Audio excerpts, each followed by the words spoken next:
बिस्मिल्लाहिर्रहमानिर्रहीम। अस्सलाम वालेकुम स्टूडेंट्स, हम बीएसएन थर्ड सेमेस्टर की फार्मेकोलॉजी पढ़ रहे हैं। फार्मेकोलॉजी में हमने इसका फ़र्स्ट चैप्टर कंप्लीट कर लिया था, जो कि इंट्रोडक्शन टू फार्मेकोलॉजी थी। सेकंड चैप्टर जो कि फार्मेकोकाइनेटिक्स और फार्मेकोडायनेमिक्स हमने स्टार्ट की। इसके 3 पार्ट्स हमने पढ़ लिए, जो कि सारे हमारे चैनल के प्लेलिस्ट में मौजूद है। आज का जो हमारा पार्ट है ये 4th पार्ट है और ये लास्ट पार्ट है। आज हमारा ये चैप्टर कंप्लीट हो जाएगा। आज के इस पार्ट में जो भी टॉपिक है स्टूडेंट्स, तो वो कुछ इम्पोर्टेंट टॉपिक्स है जिनका कंसेप्ट बनाना बहुत ही नेसेसरी है। तो आइए पढ़ते हैं ड्रग इफ़ेक्टिवनेस। ड्रग इफ़ेक्टिवनेस क्या होती है? ड्रग के जो इफ़ेक्टिवनेस है, उसके जो इफ़ेक्टिवनेस है वो उसका ग्राफिकल प्रेजेंटेशन हम पढ़ते हैं। Dose response curve show the relation between drug dose and magnitude of drug effect. ये जो यहाँ पे एरो दिखाई गई है, जिसे हम डोज रिस्पॉन्स एरो कहते हैं, इसमें हमें दिखाई गई है कि ड्रग के डोज और उसके मैग्नीट्यूड, उस मीन्स के उस एक ड्रग के डोज और उसके इफ़ेक्ट के मैग्नीट्यूड के दरमियान क्या ताल्लुक़ है, कि डोज अगर बढ़ाया जाए तो क्या ड्रग की जो इफ़ेक्ट है वो बढ़ते हैं या नहीं बढ़ते हैं, ये हमें दिखाई गई है। तो यहाँ पे स्टूडेंट्स आप लोग देख सकते हैं कि अगर डोज जो है वो बढ़ाया जाए तो फिर क्या होता है, जो ड्रग की एक्शन होती है, ड्रग की इफ़ेक्ट होती है, वो भी बढ़ जाती है। लेकिन एक पॉइंट तक, इसका एक पॉइंट होता है, उस पॉइंट तक ये बढ़ जाती है, जैसा आपको यहाँ दिखाया है। देखिए students, after this point increasing doses do not produce a stronger effect. ये एक पॉइंट होता है ड्रग के डोजेज को इंक्रीज़ करने का। यहाँ तक हम इंक्रीज़ कर सकते हैं, तो अगर इंक्रीज़ करते जाए तो एक पॉइंट ऐसा पहुँचता है कि उस पॉइंट के बाद फिर हम डोज अगर इंक्रीज़ भी करें तो भी फिर इसका जो इफ़ेक्टिवनेस है वो इंक्रीज़ नहीं होती। इसके आगे, इस पॉइंट के आगे स्ट्रॉन्गर इफ़ेक्ट जो है वो फिर नहीं पैदा होते। तो यह हर ड्रग के लिए होता है। हर ड्रग का जो है एक पॉइंट होता है जिसके आगे फिर उससे ज़्यादा, उस इफ़ेक्ट से ज़्यादा इफ़ेक्ट डोज के साथ पैदा नहीं होते। लिखा है drug can have more than one effect. Drug के क्या होते, एक तो ये है कि डोज के साथ जो है इफ़ेक्टिवनेस में, ड्रग के इफ़ेक्टिवनेस में सबसे पहले हमने पढ़ा कि एक तो ड्रग की इफ़ेक्टिवनेस में ये है कि डोज के इंक्रीज़ करने के साथ साथ ड्रग की जो इफ़ेक्ट है वो भी इंक्रीज़ होती है, लेकिन एक पॉइंट तक, कि जब उस पॉइंट तक पहुंच जाए तो फिर उसके बाद अगर डोज इंक्रीज़ भी किया जाए तो इससे ज़्यादा स्ट्रॉन्गर इफ़ेक्ट जो है वो प्रोड्यूस नहीं होती। तो एक ये है ड्रग की इफ़ेक्टिवनेस में। दूसरा है कि drug can have more than one effect. Drug के क्या होते हैं, मोर देन वन इफ़ेक्ट जो है वो हो सकते हैं। किस तरह स्टूडेंट्स? फॉर एग्ज़ाम्पल हम ये जो बीटा ब्लॉकर का हमने पढ़ा, बहुत ज़्यादा हमने इसकी बीटा ब्लॉकर्स के बारे में डिस्कस की है हमारे वीडियोस लेक्चर में, कि बीटा ब्लॉकर्स जो है वो हम हाई बीपी को, हाइपरटेंशन को रिड्यूस करने के लिए एडमिनिस्टर करते हैं। तो जब हम बीटा ब्लॉकर हम एडमिनिस्टर करते हैं तो क्या होता है, ये जाके जो बीटा 1 रिसेप्टर होते हैं हार्ट में, उनके साथ ये बांड बना देती है, और बांड बनाने के बाद ये हार्ट की जो ओवर हार्डन्ड एक्टिविटी है उसको रिलैक्स कर देती है, उसको थोड़ा रिड्यूस कर देती है। तो फिर इसके साथ साथ जो बीपी है वो भी रिड्यूस हो जाती है। लेकिन इसके साथ साथ क्या करती है, इसके साथ साथ ये जो बीटा ब्लॉकर्स है ये ऐसा करते हैं कि लंग्स में एक और रिसेप्टर होती है जिसे हम बीटा 2 रिसेप्टर कहते हैं, ये इनका उस पे भी इफ़ेक्ट होता है। इन बीटा ब्लॉकर का इफ़ेक्टिवनेस वो जो है वो मोर देन वन इफ़ेक्ट इनका होता है। मीन्स कि यहाँ पे जाके ये जिस चीज़ के लिए हमने इसे दिया है कि ये बीपी को कम करती है, लेकिन इसके साथ साथ लंग्स में जो बीटा 2 रिसेप्टर है उन पे भी इनका इस ड्रग का इफ़ेक्ट होता है, ये उनको भी ब्लॉक कर देता है। और जब उनको ब्लॉक कर देता है तो वहाँ पे ब्रोंको कंस्ट्रक्शन हो जाती है और रेस्पिरेशन में फिर तकलीफ़ होती है। तो यही बात है कि drugs can have more than one effect. Drug very in effectiveness, drug जो है वो एक दूसरे से मुख्तलिफ होते हैं इफ़ेक्टिवनेस के लिहाज से। मींस के बाज़ ड्रग जो है वो हाई पोटेंट ड्रग होते हैं, बाज़ की इफ़िकेसी हाई होती है। मतलब कि हम अगर मर्फीन की बात करें तो मर्फीन और आइप्रोफिन दोनों की अगर बात करें तो दोनों में एनाल्जेसिक जो है प्रॉपर्टी है, मर्फीन में भी है आइप्रोफिन में भी है। लेकिन मर्फीन की जो एनाल्जेसिक जो एक्टिविटी है, जो एनाल्जेसिक इफ़ेक्ट है, वो ज़्यादा है बनस्बत आइप्रोफिन के। यही बात है कि जो ड्रग है वो अपने इफ़ेक्टिवनेस में मुख्तलिफ होते हैं एक दूसरे से। बाज़ बहुत ज़्यादा इफ़ेक्टिव होते हैं और बाज़ जो है वो एक हद तक इफ़ेक्टिव होते हैं। Different side of actions, drugs की क्या होती है, साइड ऑफ एक्शंस जो है वो मुख्तलिफ होती है। बाज़ रिसेप्टर्स के थ्रू अपने रिसेप्टर्स से जाके बांड बना के अपना काम स्टार्ट करते हैं, बाज़ जाके एंजाइम्स पे एक्ट करते हैं। तो साइड ऑफ एक्शन जो है वो भी डिफरेंट होती है। डिफरेंट एफिनिटीज़ फॉर रिसेप्टर, उनकी जो एफिनिटी है रिसेप्टर के लिए वो भी एक दूसरे से डिफरेंट होती है। एफिनिटी मतलब कि उनकी जो अफेक्शन है कि वो किस अंदाज से जाके रिसेप्टर के साथ बांड बनाती है। हाईली जो है वो स्ट्रॉन्ग बांड बनाती है, या पार्शियल एगोनिस्ट है कि पार्शियली बांड बनाती है। जो जो जो ड्रग्स जो है वो फुल हमारे साथ एगोनिस्ट होंगे, जो कि स्ट्रॉन्ग बांड बनाएंगे अपने रिसेप्टर के साथ, वो फिर उनकी इफ़ेक्ट जो है वो भी हाई होगी बनस्बत पार्शियल एगोनिस्ट के, जो कि अपने रिसेप्टर के साथ पार्शियली बांड जो है वो बना देते हैं। The effectiveness of a drug is considered relative to its safety therapeutic index। जो इफ़ेक्टिवनेस होता है ड्रग की, जो इफ़ेक्टिवनेस होता है उसे उसके थेरापेटिक इंडेक्स जो है उसकी सेफ्टी उसके साथ कंसिडर किया गया है। अच्छा स्टूडेंट्स, आइए देखते हैं कि ये थेरापेटिक इंडेक्स जो है ये क्या है। स्टूडेंट्स, थेरापेटिक इंडेक्स जो है इसे इसका एक कंसेप्ट आप लोग बना ले कि इसमें हम क्या करते हैं, जो ड्रग होते हैं उनके थेरापेटिक इफ़ेक्ट और उनके एडवर्स इफ़ेक्ट के दरमियान हम कंपैरिजन करते हैं। एक ड्रग जो है उसके थेरापेटिक इफ़ेक्ट और उसके एडवर्स इफ़ेक्ट के दरमियान कंपेयर करना, इसको हम थेरापेटिक इंडेक्स कहते हैं। अच्छा स्टूडेंट्स, तो यहाँ पे देखिए यहाँ पे लिखा है इफ़ेक्टिव डोज और लीथल डोज। इफ़ेक्टिव डोज क्या है और लीथल डोज ED50 और LD50 का हमें बताया है। तो effective dose ED50, dose at which 50% population show response is called effective dose। और lethal dose क्या है, dose at which 50% population dies is called lethal dose। Students, ये ऐसा है कि एक डोज होता है कि जिसको अगर हम 50% पॉपुलेशन को दे और वो 50% पॉपुलेशन जो है वो इस डोज के लिए रिस्पॉन्स शो करे, उनकी ट्रीटमेंट हो इससे, उसको हम कहते हैं कि ये हमारे साथ इफ़ेक्टिव डोज यानी ED50 है। और अगर हम एक डोज जो है वो 50% पॉपुलेशन को एडमिनिस्टर करें और उस डोज की वजह से 50% पॉपुलेशन की डेथ काज हो, उसको हम कहते हैं ये है लीथल डोज। अच्छा स्टूडेंट्स, यहाँ आपको एक एग्ज़ाम्पल देती चलूँ कि इनकी जो इफ़ेक्टिव डोज है और लीथल डोज की।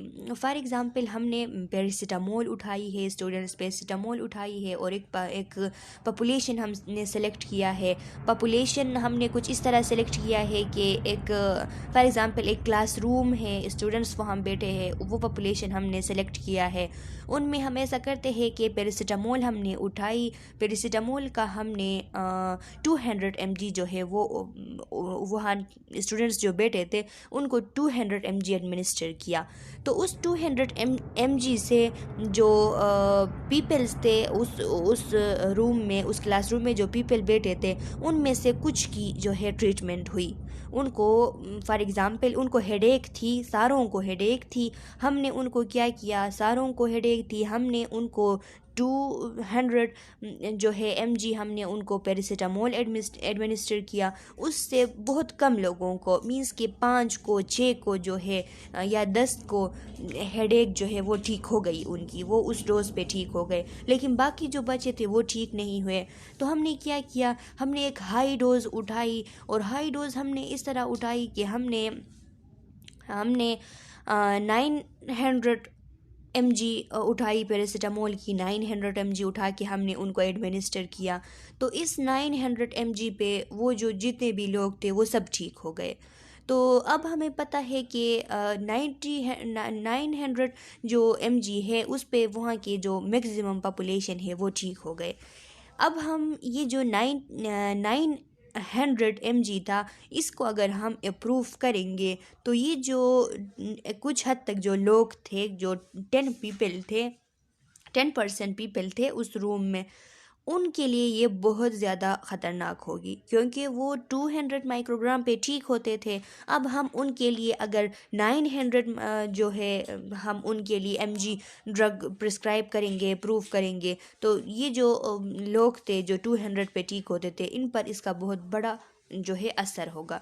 तो ये एक एक्सपेरिमेंट हो रही थी। इस एक्सपेरिमेंट को देख के हम क्या करेंगे, अभी हम एक एवरेज निकालेंगे कि उस एवरेज के ज़रिए यहाँ के 50% पॉपुलेशन जो है वो कवर हो, वो ट्रीट हो।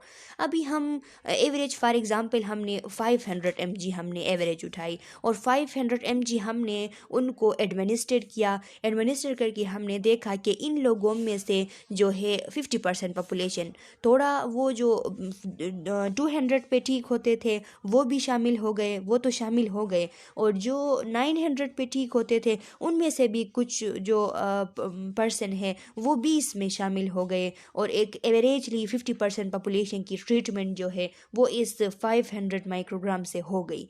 तो अब ये क्या किया हमने, ये हमने एक थेरापेटिक इंडेक्स जो है वो मालूम किया और हमने एक ड्रग जो है उसको अप्रूव किया। अच्छा स्टूडेंट्स, आप याद रखिए, ये मैंने एग्जांपल आप लोगों को देने के लिए क्लासरूम की बात की थी। ये जो एक्सपेरिमेंट थेरापेटिक इंडेक्स के लिए जो एक्सपेरिमेंट होती है, ये ह्यूमन बींग्स पे नहीं होती, ये एनिमल्स पे होती है। एनिमल्स पे ये एक्सपेरिमेंट किए जाते हैं, फिर उसके बाद जो है एक थेरापेटिक इंडेक्स, एक सेफ्टी जो है ड्रग्स की, वो अप्रूव होती है।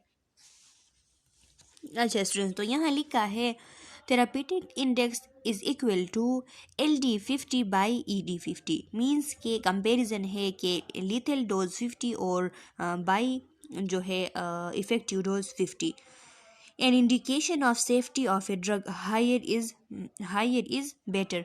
तो अगर इसमें जो यहाँ लिखा है कि हायर इज़ बेटर, मतलब ये कि अगर एक ड्रग के सेफ्टी के लिए जो ट्रू ड्रग्स हम जो ट्रू ड्रग्स जो है वो उनकी वैल्यू निकाल लेते हैं, तो फिर जो जितना ज़्यादा हमारे साथ उनमें गैप होगा तो उतना ही हायर जो है उनकी सेफ्टी होगी। फॉर एग्ज़ाम्पल स्टूडेंट्स, हम यहाँ से एक एग्ज़ाम्पल उठाते हैं जिसकी फिर आप लोग जो है उससे समझ जाएंगे। फॉर एग्ज़ाम्पल पैरासीटामोल जो है स्टूडेंट्स, पैरासीटामोल की हमने एक एग्ज़ाम्पल उठाई। उस एग्ज़ाम्पल में ये है कि पैरासीटामोल का जो इफ़ेक्टिव डोज़ है कि इफ़ेक्टिव डोज़ 500 ml है। इफ़ेक्टिव डोज़ 500 ml है कि उससे 50% पॉपुलेशन जो है वो ट्रीट होते हैं, और इसको हमने बढ़ा के देखा और हम एक डोज पे पहुंच गए कि उस डोज से अभी 50% पॉपुलेशन जो है वो किल होते हैं, वो उनकी डेथ हो जाती है। फॉर एग्ज़ाम्पल वो डोज जो है वो 10,000 ml है। 5,000 पे 500 पे लोग जो है वो ट्रीट होते थे, लोगों को जो है 50% पॉपुलेशन की ट्रीटमेंट हुई थी। हम एक्सपेरिमेंट कर रहे थे, हमने डोज को और बढ़ाया और हम पहुंच गए 10,000 ml पे। अब ये 10,000 ml जो है ये हमारे पास लीथल डोज 50 है। लीथल डोज 50 क्यों है? क्योंकि इसकी वजह से 50% पॉपुलेशन की डेथ हो गई, इसलिए।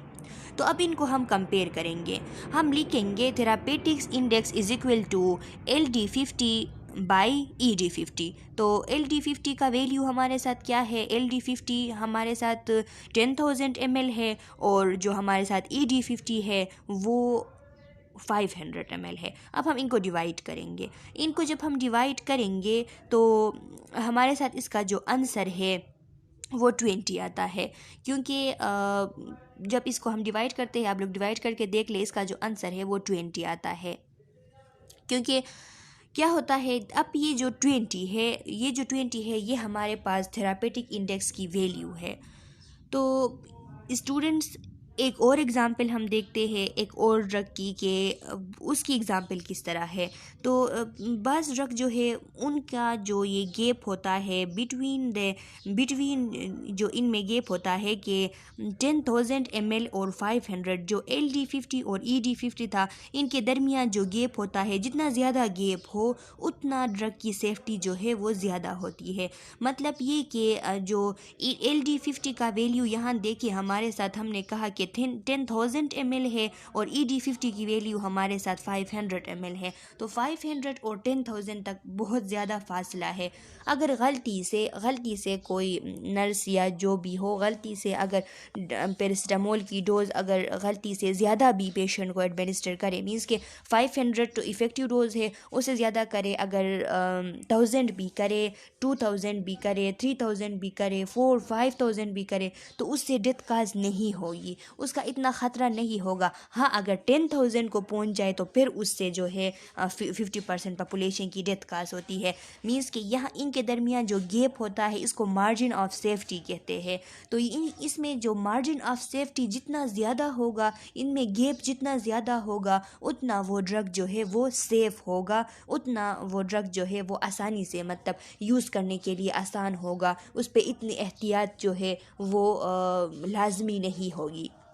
इसके अलावा एक और एग्ज़ाम्पल देख ले स्टूडेंट, यहाँ पे हमारे साथ जो पोटाशियम है, आप लोगों ने सुना होगा कि ये जो KCl सोल्यूशन है उसे बहुत ही लोग जो है वो अगर थोड़ा सा भी उसका डोज ज़्यादा हो जाता है एक पॉइंट पे भी, तो फिर वो पेशेंट को बहुत ही ज़्यादा हार्म कर देता है, उसकी वजह से डेथ काज होती है। इसी तरह एड्रेनलिन है, एड्रेनलिन की अगर डोज ज़्यादा लगाया जाता है गलती से तो बहुत ज़्यादा ट्रैकिकार्डिया हो जाता है और उसकी वजह से फिर डेथ काज होती है। इस तरह के बहुत सारे जो है वो नेरो ड्रग होते हैं जिनके लिए जो है एहतियात करना, जिन पे अच्छे से जिनका ख्याल करना एडमिनिस्टर करते वक्त बहुत ज़्यादा लाजमी होता है। फॉर एग्ज़ाम्पल पोटाशियम का देख ले, पोटाशियम का फॉर एग्ज़ाम्पल अगर इसका जो ED50 है, ED50 मीन्स कि जो इसका इफ़ेक्टिव डोज 50 है वो 5 मिलीमोल है, तो इसका जो LD50 है वो 10 मिलीमोल होगा, क्योंकि ये एक नेरो ड्रग है। ये क्या है, नेरो ड्रग है, इसलिए इसका इतना इसमें जो गैप है, अब देखिए इसमें गैप कितना कम है, 5 और 10 में इतना स्मॉल गैप है, बस 5 का गैप इसके दरमियान है।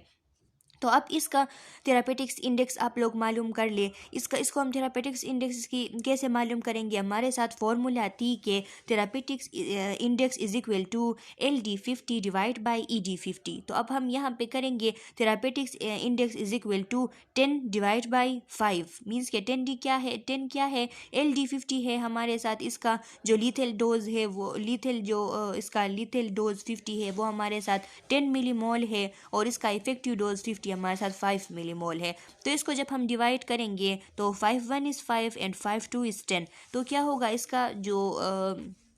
इसका जो आंसर है वो हमारे साथ 2 है। थेरापेटिक्स इंडेक्स जो पोटाशियम की है वो क्या है, 2 है। तो मीन्स के इसमें जो गैप था वो गैप नेरो था, इसमें जो लीथल डोज 50 और इफ़ेक्टिव डोज 50 के दरमियान जो गैप थी वो नेरो थी और पैरासीटामोल में वो हाई थी, वो ज़्यादा थी। तो अब इसमें लो है, इसमें जो गैप है, इसलिए ये ड्रग लेस सेफ ड्रग है। इसकी सेफ्टी का ख्याल करना, इसको एडमिनिस्टर करते वक्त एहतियात करना बहुत ही लाजमी है। इससे अगर थोड़ा सा भी गलती हो, फॉर एग्ज़ाम्पल देखिए अभी इसका इफ़ेक्टिव डोज 5 मिलीमोल है, तो अभी गलती से अगर 6 मिलीमोल या 7 मिलीमोल भी लग जाता है तो फिर पेशेंट को हार्म ज़्यादा होता है। अगर गलती से 8 या 9 तक पहुंच जाए और 10 हो जाए तो फिर जो है वो 50% पॉपुलेशन की इस पे डेथ काज होती है। तो इसका मतलब है कि ये जो ड्रग है पोटाशियम का, ये क्या है, ये एक नेरो ड्रग है जिसको एडमिनिस्टर करते वक्त एहतियात करना बहुत ही ज़रूरी है। ये इतना इसकी सेफ्टी नहीं है और इसकी बनस्बत जो पैरासीटामोल थी उसकी सेफ्टी ज़्यादा है, क्योंकि उसके इफ़ेक्टिव डोज और उसके लीथल डोज में गैप जो है वो बहुत ही ज़्यादा है। अच्छा स्टूडेंट्स, तो अब आप लोग थेरापेटिक्स इंडेक्स जो है वो मालूम कर पाएंगे ना, लेकिन ये फार्मूला याद रखें कि therapeutics index is equal to LD50 divide by ED50। फिर आप इस पे वैल्यू डालेंगे और फिर आप लोगों को मालूम होगा कि कैसे जो है एक ड्रग की थेरापेटिक्स इंडेक्स मालूम करनी है। यहाँ पे आप लोगों को एक ग्राफ शो है, इसमें आप लोग देख ले स्टूडेंट्स। यहाँ पे एक हमारे साथ एक ड्रग की टू इफ़ेक्ट्स दिखाई गई है। जैसा मैंने बीटा ब्लॉकर्स का आप लोगों को दिखाया था, उसी तरह यहाँ पे मार्फिन का दिखाया गया है। मार्फिन का जो इफ़ेक्ट है कि वो एक एनाल्जेसिक है, तो एक एनाल्जेसिक के हिसाब से उसकी जो इफ़ेक्ट है, जब उसकी डोज इंक्रीज़ की जाती है तो उसकी इफ़ेक्ट जो है वो ज़्यादा होती है। इसकी मार्जिन ऑफ सेफ्टी जो है वो ED50 इसका यहाँ पे आप लोगों को दिखाया गया है। इससे अगर ज़्यादा होता है तो फिर क्या होता है, LD50B होता है, क्योंकि ये रिस्पायरेटरी डिप्रेशन काज करती है। मॉर्फिन एक साइड पे अगर एनर्जेसिक इफ़ेक्ट फराहम करती है तो दूसरे साइड पे जो है ये रिस्पायरेटरी डिप्रेशन भी काज करती है, रिस्पायरेशन में डिप्रेशन काज करती है। तो इस वजह से अगर इसमें इसके डोज जो है उस पर गलती हुई इसको एडमिनिस्टर करते वक्त, तो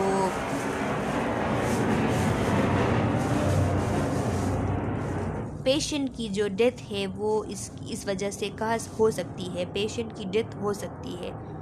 अच्छा स्टूडेंट्स, ये यहाँ पे आप लोगों को इफ़ेक्टिव डोज का दिखाया गया है। इफ़ेक्टिव डोज जो है वो LD50 हमारे साथ उसकी मार्जिन आप लोगों को दिखाई गई है। अच्छा स्टूडेंट्स, पोटेंसी क्या है? पोटेंसी का हमने फर्स्ट लेक्चर में भी पढ़ा था कि इफ़िकेसी और पोटेंसी के बारे में। यहाँ पे भी आप लोगों को इफ़िकेसी और पोटेंसी का बताया गया है।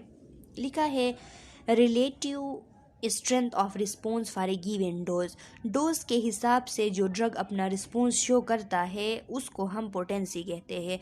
मीन्स के डोज को जितना इंक्रीज़ किया जाए तो ड्रग की इफ़ेक्ट जो है वो भी उसके साथ उतना ही इंक्रीज़ होती है, इसको हम पोटेंसी कहते हैं।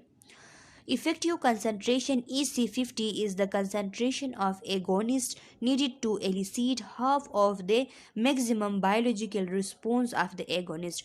जो इफ़ेक्टिव कंसंट्रेशन होता है, इफ़ेक्टिव कंसंट्रेशन मीन्स कि उस ड्रग की जो अमाउंट होती है कि इफ़ेक्ट शो करने के लिए उस ड्रग की जो अमाउंट होती है कि 50% पॉपुलेशन में उस अमाउंट से क्या होता है, उनकी ट्रीटमेंट होती है, तो इसको EC50 कहा गया है, जो इफ़ेक्टिव कंसंट्रेशन ड्रग की होती है।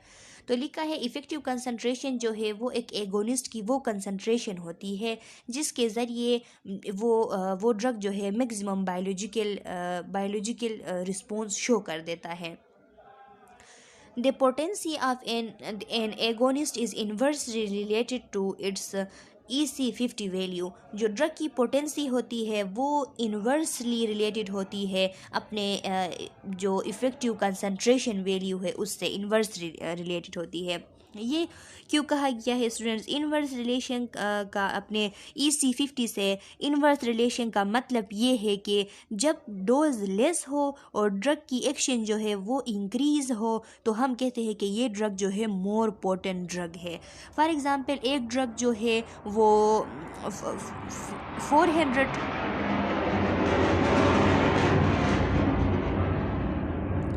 एक ड्रग जो है वो 400 mg पे अपना जो है एक्शन करता है, एनर्जेसिक इफ़ेक्ट करता है, और दूसरा जो है वो 10 mg पे करता है। फॉर एग्ज़ाम्पल आइब्रोफिन और मॉर्फिन की एग्ज़ाम्पल हमने ली थी पिछले वीडियो लेक्चर में पोटेंसी को जब हम पढ़ रहे थे।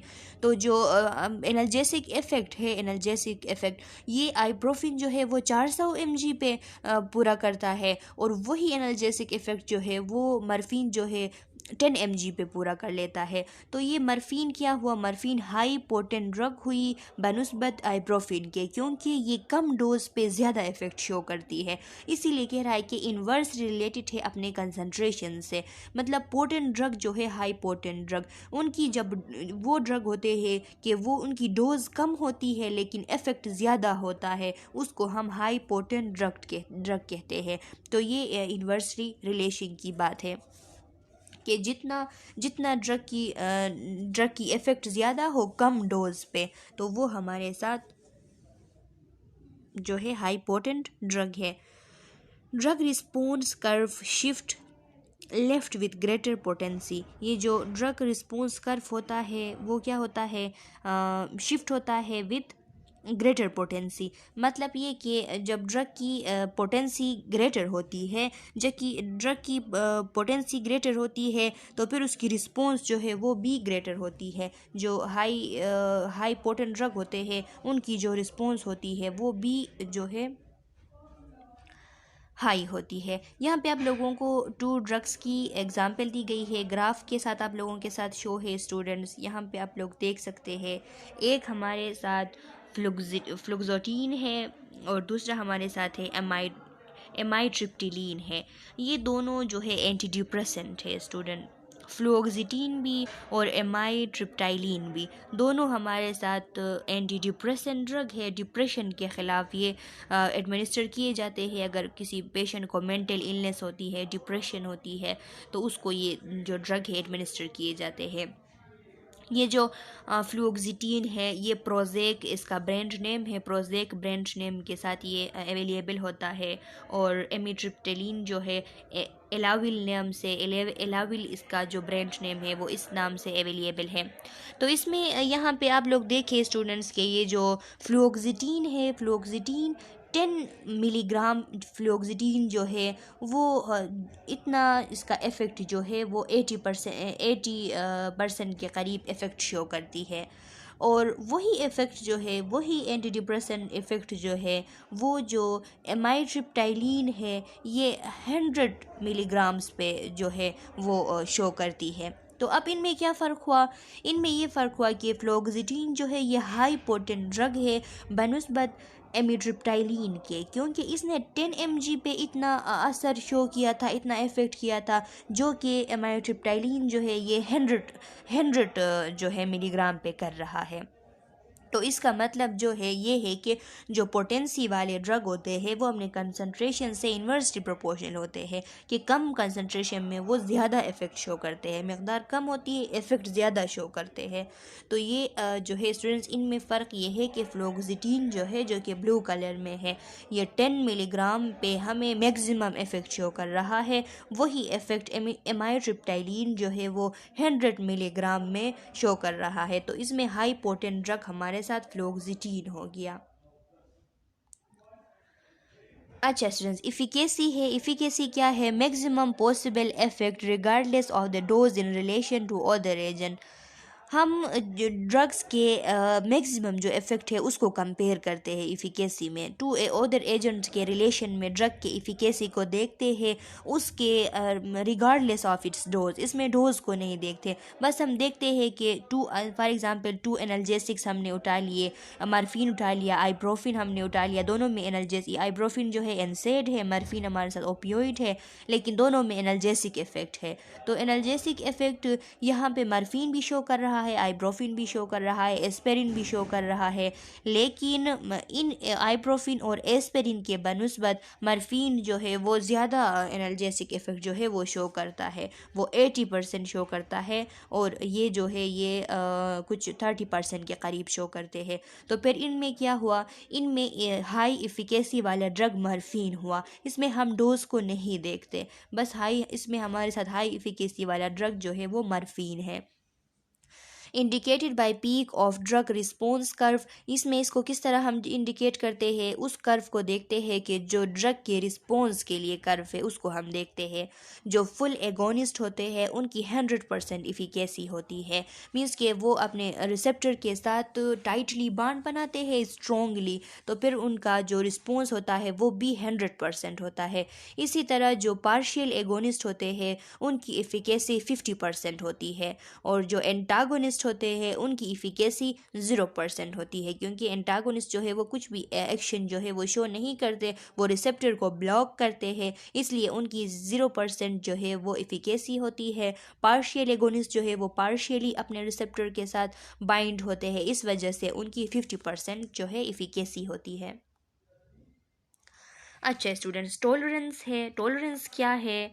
ये टॉलरेंस स्टूडेंट उसको कहते हैं कि जिसमें आप लोगों ने सुना होगा कि कभी कभी लोग जो है वो क्या करते हैं, फॉर एग्जांपल सिगरेट स्मोकिंग की का ही मिसाल ले कि पहले जब सिगरेट स्मोकिंग एक बंदा स्टार्ट करता है तो एक या दो दिन में एक या दो सिगरेट से उसका काम जो है वो चलता है, उसे जो है उसकी इफ़ेक्ट उस पर होती है। लेकिन दिन ब दिन जो है वो कभी दूसरे दिन अब एक महीने और एक महीने के बाद वो क्या करता है, दिन में 3 या 4, फिर उसके बाद 1 साल बाद दिन में 8, और फिर 2 साल बाद दिन में 12, और फिर 14, और फिर दिन में 20, और फिर पूरा डब्बा जो है वो स्टार्ट करता है, इस तरह कंज्यूम करता रहता है। तो इसको कहते हैं टॉलरेंस के वक्त के साथ साथ जो एक छोटे से मकदार पे, थोड़े से मकदार पे जो काम चलती थी वो नहीं होती, उसके सेम वही असर पाने के लिए, उसकी इफ़ेक्ट पाने के लिए उसके डोज को इंक्रीज़ किया जाता है। इसको हम टॉलरेंस कहते हैं। इसको डीसेंसिटाइजेशन भी कहते हैं। डीसेंसिटाइजेशन इसलिए कि वक्त के साथ साथ जब इसके साथ हमारे हमारे बॉडी के अंदर रिसेप्टर्स वगैरह की जब इसके साथ इंटरेक्शन हो जाती है तो फिर वो इसको डीसेंसिटाइज हो जाते हैं। शुरू में सेंसिटिव होते हैं लेकिन फिर डीसेंसिटाइज हो जाते हैं। इस वजह से डोज को इंक्रीज़ किया जाता है वही इफ़ेक्ट को पाने के लिए। तो लिखा है decrease response to same dose with repeated constant exposure. देखिए उस क्या होता है, एक कांस्टेंट एक्सपोजर के साथ जब कांस्टेंट एक्सपोजर होती है तो फिर वही सेम डोज जो है शुरू में काम करती है, लेकिन फिर कांस्टेंट एक्सपोजर के साथ वो जो रिस्पॉन्स है वो डिक्रीज होती है। डोज वही होता है लेकिन रिस्पॉन्स नहीं शो होती, जो कि शुरू में अच्छे से रिस्पॉन्स शो होती थी, फिर बाद में टाइम के साथ वो नहीं होती। Or more drug needed to achieve the same effect, या ज़्यादा ड्रग्स की ज़रूरत होती है उसी सेम इफेक्ट को अचीव करने के लिए। Rightward shift to drug response curve, ये जो राइट वर्ड है, राइट वर्ड पे शिफ्ट होते जाते हैं ड्रग रिस्पॉन्स को, ड्रग रिस्पॉन्स का जो कर्व है यहाँ पे जैसा आप लोगों को दिखाया गया है कि शुरू में क्या था, शुरू में था कि स्मॉल डोज, ये जो निकोटीन का आप लोगों को दिखाया है जो कि सिगरेट स्मोक में प्रेजेंट होता है, ये शुरू में इसका जो इफ़ेक्ट था वो उसका इफ़ेक्ट था वो स्टिमुलेट कर पाता था बॉडी को। फिर क्या है, फिर ये राइट की तरफ, फिर दोबारा फिर राइट की तरफ, फिर राइट की तरफ, इसी तरह ये जो वार्ड है ये शिफ्ट होता जा रहा है राइट साइड में। मीन्स के डोज को इंक्रीज इंक्रीज इंक्रीज और इंक्रीज करते जा रहे हैं क्योंकि इसका फिर बाद में उसी डोज पे असर नहीं होता। अच्छा स्टूडेंट्स, ये हमारे साथ टॉलरेंस थी।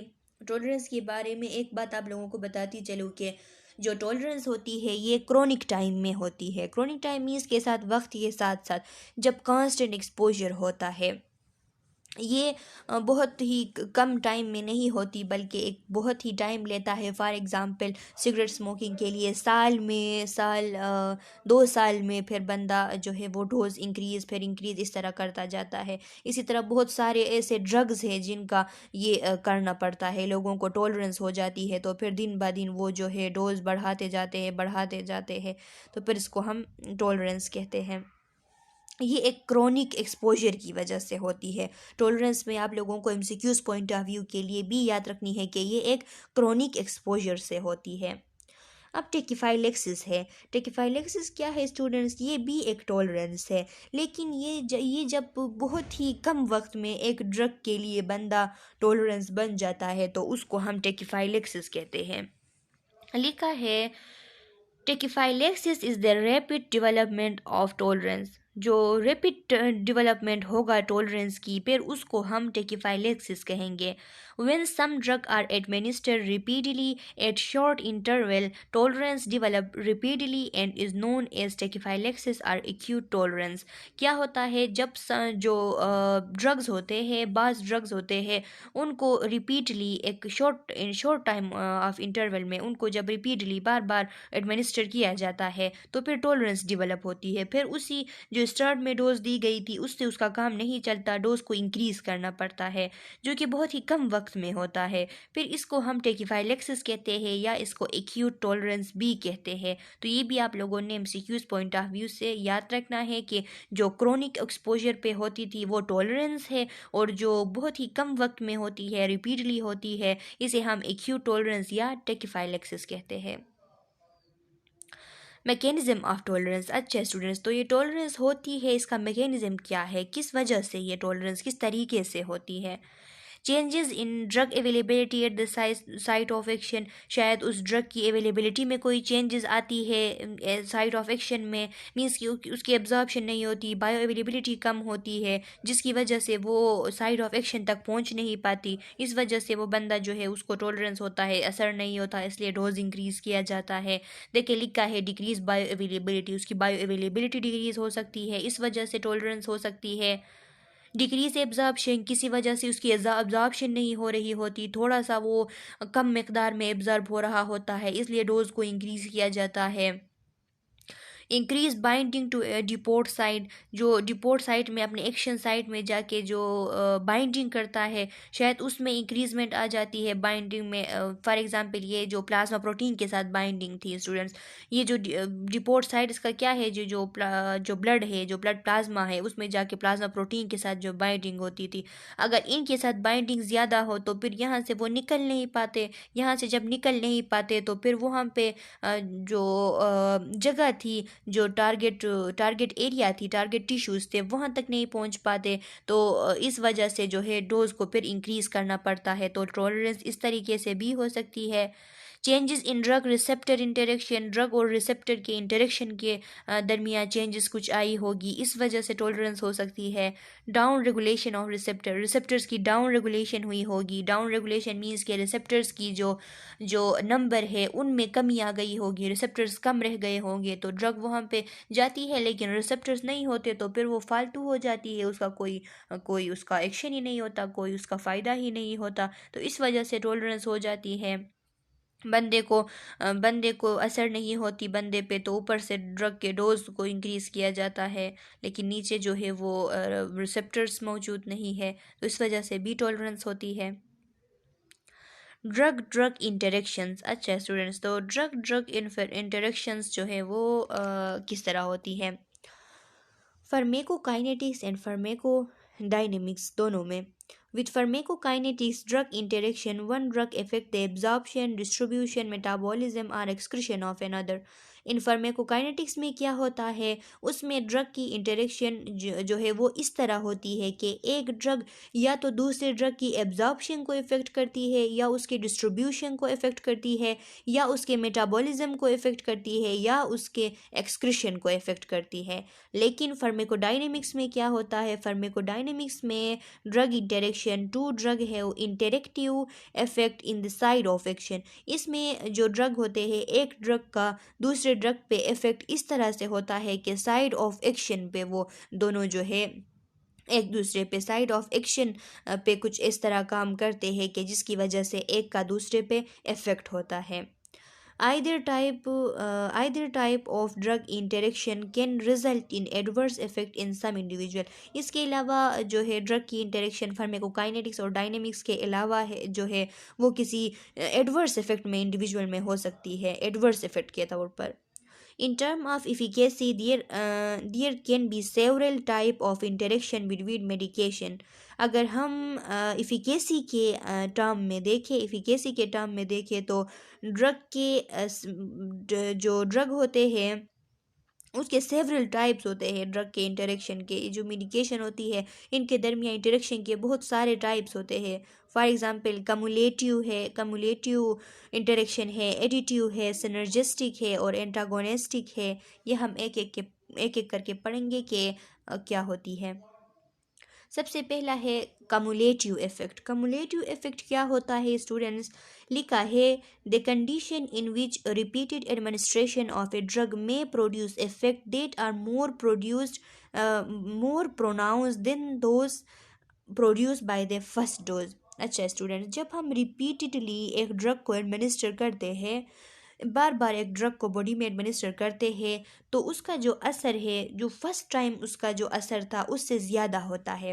फॉर एग्ज़ाम्पल स्टूडेंट्स, हम बीमार हो जाते हैं और जब बीमार हो जाते हैं, कोई डिज़ीज़ हो जाती है, तो डॉक्टर ड्रग प्रिस्क्राइब करता है। जो डॉक्टर जो ड्रग प्रिस्क्राइब करता है, उनको जब ला के हम फर्स्ट टाइम कोई ड्रग इस्तेमाल करते हैं, तो हम कहते भी हैं ना कि फ़र्स्ट टाइम में तो ये इतना असर शो नहीं करता, 2-3 दिन बाद फिर इसका असर जो है वो शो होगा। तो जब हम फर्स्ट टाइम वो जो टेबलेट है या कोई भी ड्रग है वो एडमिनिस्टर करते हैं, टेबलेट फॉर्म में या कोई और जो भी हो एडमिनिस्टर करते हैं, तो फिर उसका इतना इतना उसका एक्शन नहीं होता। लेकिन जब हम दूसरे टाइम, सेकेंड टाइम उसको एडमिनिस्टर करते हैं, फिर थर्ड टाइम उसको एडमिनिस्टर करते हैं, तो उसका एक्शन जो है वो इंक्रीज़ होता जाता है, वो हमें महसूस होता जाता है कि ये ड्रग जो ये असर कर रही है। तो यही इफ़ेक्ट जो है इसको कम्युलेटिव इफ़ेक्ट कहते हैं। देखिए यहाँ पे फर्स्ट टाइम एक ड्रग एडमिनिस्टर की गई, जो कि एक लो इसकी एक्शन थी। जब उसी ड्रग को दूसरी बार दोबारा एडमिनिस्टर किया गया, तो उसकी एक्शन थोड़ा ज़्यादा, फिर थोड़ा ज़्यादा, फिर थोड़ा ज़्यादा, फिर जो है वो एक जो है डिज़ीज़ को ट्रीट करने के लेवल तक पहुंच जाती है। तो यही इफ़ेक्ट जो है इसे हम कम्युलेटिव इफ़ेक्ट कहते हैं। एडिटिव इफ़ेक्ट क्या है स्टूडेंट्स, हमने पिछले वीडियो लेक्चर में भी इसको थोड़ा डिस्कस किया था एडिटिव इफ़ेक्ट को, कि the effect of two chemical is equal to the sum of the effect of two chemical taken separately, for example aspirin and Morton.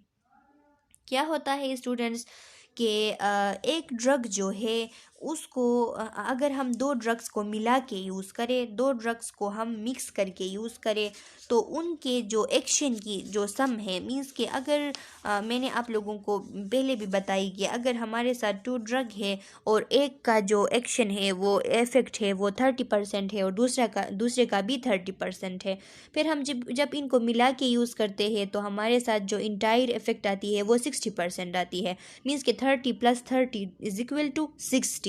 देखिए 31 का था, 31 का था, दोनों को मिला के दिया तो असर जो है वो 60% शो हुआ। तो इसको कहते हैं हम एडिटिव इफेक्ट, इसको एडिटिव इफेक्ट कहते हैं। यहाँ पे आप लोगों को एस्पिरिन और आइब्रोफिन की एग्जांपल दी गई है। ये जो मॉर्टिन है स्टूडेंट्स, मॉर्टिन आइब्रोफिन का ब्रांड नेम है। तो एस्पिरिन और आइब्रोफिन जो है दोनों एनसेड है, हमारे साथ non steroidal anti inflammatory drugs है। इनको जब एडमिनिस्टर किया जाता है तो फॉर एग्ज़ाम्पल अगर 10% एस्पिरिन की एबिलिटी है कि वो 10% इफेक्ट शो करता है और 10% आइब्रोफिन यानी मॉर्टिन की एबिलिटी है कि 10% वो इफेक्ट शो करता है, फिर जब हम इनको मिक्स करके देते हैं तो हमारे पास जो इंटायर इफेक्ट है, जो रिज़ल्ट है वो 20% इफेक्ट का आएगा। तो इसको हम कहते हैं एडिटिव इफेक्ट। अब है synergistic effect. Student, synergistic effect क्या है? The effect of two drug taken together is greater than the sum of their separate effect at the same doses. Same doses में अगर कोई ड्रग हम एडमिनिस्टर करें और उनके इंडिविजुअली जो उनकी इफ़ेक्ट थी उसके मिक्सचर से इफ़ेक्ट उससे ज़्यादा आए, मीन्स के तिकना उसका इफ़ेक्ट आए, तो इसको हम कहेंगे सिनर्जिस्टिक इफ़ेक्ट। फॉर एग्ज़ाम्पल यहाँ पे आप लोगों को एम्पिसिलिन और जेंटामाइसिन का बताया है इन ट्रीटिंग बैक्टीरियल इन्फेक्शन। जो स्टूडेंट्स, ये दोनों एंटीबायोटिक्स है, एम्पिसिलिन भी एंटीबायोटिक है और जेंटामाइसिन भी जो है एंटीबायोटिक है।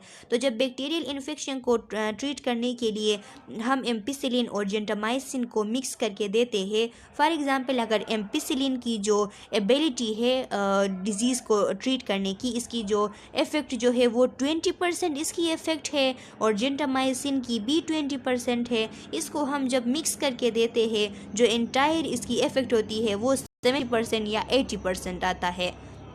जबकि एडिटिव इफेक्ट में क्या होता था? एडिटिव इफेक्ट में वो सेम उनके जो सम कर उनके सेपरेट इफेक्ट को सम करने के इक्वल आता था, लेकिन यहाँ पे उसके जो सेपरेट उसके वैल्यू को सम, उसका जो इफेक्ट की वैल्यू है उसको सेपरेट को सम करने के बराबर नहीं आता, बल्कि इससे बहुत ज़्यादा आता है, इससे हाइयर आता है। तो इसको हम सिनर्जिस्टिक इफेक्ट कहते हैं। फॉर एग्जांपल मैंने कहा कि 20% इफेक्ट इंडिविजुअली एम्पिसिलिन की है और 20% इफेक्ट जो है वो इंडिविजुअली जेंटामाइसिन की है। जब इसको हम मिला के देते हैं तो ये दोनों क्या करते हैं, एक दूसरे के, इनमें इस तरह की एबिलिटी होती है कि एक दूसरे के एक्शन को इंक्रीज करते हैं, तो फिर इनका जो इंटायर जो रिजल्ट होता है इनके इफेक्ट का वो 70% आता है। तो इसको हम कहते हैं सिनर्जिस्टिक इफेक्ट। एंटागोनिस्टिक इफेक्ट है स्टूडेंट्स। एंटागोनिस्टिक इफेक्ट क्या है?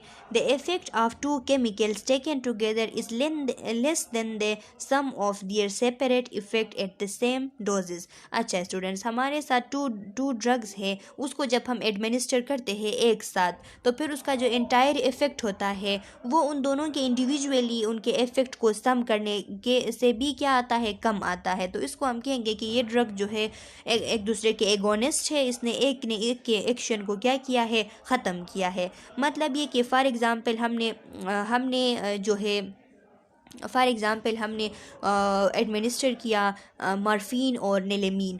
मॉर्फिन जो है ये एक ओपियोइड है और नेलेमीन जो है इसका एंटागोनिस्ट है। तो मॉर्फिन और नेलेमीन का अगर हम इंडिविजुअली हम देखें तो अगर नेलेमीन की जो इफ़ेक्ट है वो 10% है और मॉर्फिन की भी 10% है, लेकिन दोनों को हमने मिला के जो है वो एडमिनिस्टर किया, तो अब जो हमारे साथ इफ़ेक्ट थी वो 20 आने के बजाय 10 आती है। तो इसको हमने क्या किया, हमने जान लिया कि क्या हुआ कि जो इसमें जो एक ड्रग है उसने दूसरे के इफ़ेक्ट को क्या किया, इसके दूसरे के जो इफ़ेक्ट थी उसको रिड्यूस किया, और इसका जो है जो सेम डोज में हम दे देते, लेकिन इसका जो रिज़ल्ट आया वो less than the sum of the separate effect आया। तो इसको हम कहेंगे कि एक ने दूसरे को ब्लॉक किया है, इसलिए ये एंटागोनिस्टिक इफ़ेक्ट है। अच्छा स्टूडेंट्स, तो नर्सिंग रिस्पॉन्सिबिलिटीज़ क्या है, नर्सिस की क्या रिस्पॉन्सिबिलिटीज़ है ड्रग के एडमिनिस्ट्रेशन के वक्त? तो लिखा है ensure the correct drug is administered by the right route and the right dose. ये बात आप यकीनी बना लें कि आप जो है एक राइट रूट से एक राइट डोज के ड्रग को एडमिनिस्टर कर रहे हो, जो डोज प्रिस्क्राइब है उसी डोज को आप एडमिनिस्टर कर रहे हो, और जिस रूट आप लोगों को जो रूट प्रिस्क्राइब है लिखा है उसी रूट से जो है वो एडमिनिस्टर कर रहे हो। History of allergy should be taken particularly before parenteral administration of drug. जो पेरेंट्रल एडमिनिस्ट्रेशन करते हैं स्टूडेंट्स, जो हम इंजेक्शन के तौर पर जो ड्रग लगाते हैं उनको लगाने से पहले एलर्जी की हिस्ट्री लेना बहुत ही ज़रूरी होती है। फॉर एग्ज़ाम्पल हम ये जो पेंसिलिन इंजेक्शन होता है या सिप्रोफ्लेक्सासिन होता है, इसका हम क्या करते हैं स्टूडेंट, ये जो सेफ्ट्राइक्सोन होता है इसका भी हम क्या करते हैं, इनका हम टेस्ट डोज देते हैं एडमिनिस्टर करने से पहले। इंट्राडर्मली उसको टेस्ट डोज लगाया जाता है। अगर इरिटेशन वगैरह हुई तो फिर पेशेंट को एडमिनिस्टर नहीं किया जाता, क्योंकि इससे क्या होता है, एलर्जी की वजह से एनाफ्लाइटिक शॉक में बंदा जा सकता है और उसकी डेथ काज हो सकती है। इस वजह से कभी भी ये जो ड्रग्स होते हैं, ख़ास करके इस तरह जो पेंसिलिन या सेफ्ट्राइक्सोन वगैरह, इनको लगाते वक्त, इनको एडमिनिस्टर करते वक्त जो है एलर्जी की हिस्ट्री लेना बहुत ही ज़रूरी है। मॉनिटर द एडवर्स इफ़ेक्ट को मॉनिटर करना ये नर्स की रिस्पॉन्सिबिलिटी है। Drug should be kept in safe place. Drug को क्या किया जाए, सेफ प्लेस पे रखा जाए। Check prescription, drug label and the patient name before the administration of drug. Drug को एडमिनिस्टर करने से पहले उसकी प्रिस्क्रिप्शन, उसकी लेबल और पेशेंट के नेम को देखना ये बहुत ही ज़रूरी है। अच्छा स्टूडेंट्स, तो ये चैप्टर जो है ये हमारे साथ कंप्लीट हो चुका। ये जो स्लाइड्स बनाई गई थी ये इनकी रेफरेंस है, यहाँ जाके आप इससे आप पढ़ सकते हैं। तो इस वीडियो लेक्चर में अगर आप लोगों का कोई क्वेश्चन है, किसी एरिया पे आप लोगों को समझ नहीं आई है, तो आप कमेंट सेक्शन में अपना क्वेश्चन डाल लें। मैं नेक्स्ट वीडियो लेक्चर में हमारे फार्माकोलॉजी की 3rd चैप्टर पढ़ाऊँगी, और 3rd चैप्टर के स्टार्ट के साथ आप लोगों के क्वेश्चन का भी आंसर करूंगी, जो कि आपने कमेंट सेक्शन पे जो क्वेश्चन डाले होंगे। अच्छा स्टूडेंट्स, तब तक के लिए अल्लाह हाफिज़।